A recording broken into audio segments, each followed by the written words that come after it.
I'd like to talk for a minute about an issue that's getting more and more attention. That's the issue which scientifically is called stratospheric aerosol geoengineering, also called the chemtrail issue.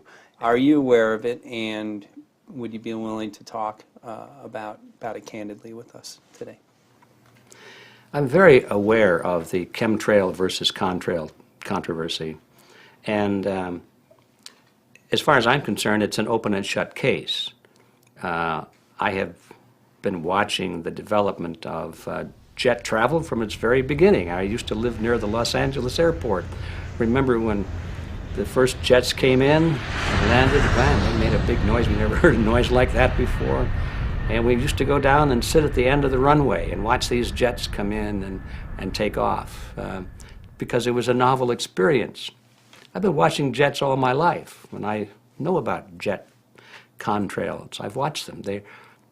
They're vaporized moisture, ice crystals, and they get out there in the atmosphere, and then they effervesce and evaporate and then disappear, and you can see them.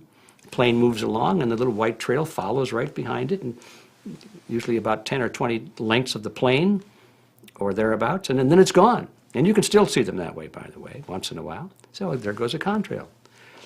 These other things we're talking about are not at all the same phenomena at all. These planes go by, and they billow out this white smoke, and it covers the sky from horizon to horizon. It doesn't dissipate at all.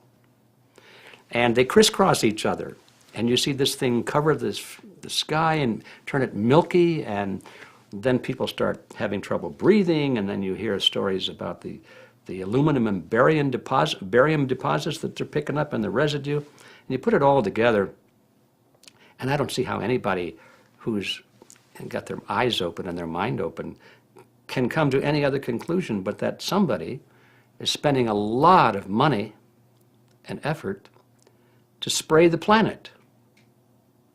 The question is, why?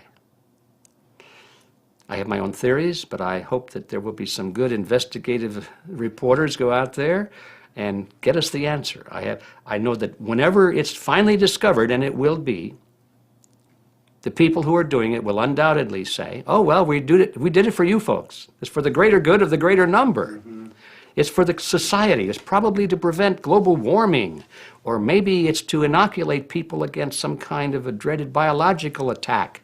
We can't go around shooting everybody in the arm, but we can spray them and save their lives. You see how good we are? We're doing it for the benefit of society. I know they're going to, whatever it is, they're going to say it was for your good, mm-hmm. or mine. Surely when it finally comes out what is being done, they will try to defend it as though it was some kind of a public benefit being done. Mm-hmm. It's for you folks. It's for the benefit of society and mankind and all of that nonsense. I've noticed that the spraying appears to be mostly in NATO countries. Mm-hmm. I've seen it here in the United States. I've seen it in England. I've seen it in Scotland. I've seen it in Canada. And I've had reports from people who live in France and so forth. But that, if that's true, and I believe it is, I have never heard any exceptions to it, then that's a clue, isn't it? There's a grouping, there's a political grouping here of some sort. It's international in scope. It's not just an American phenomenon. It's international. And anybody that wants to investigate that, I think, has to take that fact into consideration. They're going to find a political grouping and a political motive here. But in my humble opinion, it's not in your good or mine at all. I don't know what it is, but we'll soon find out.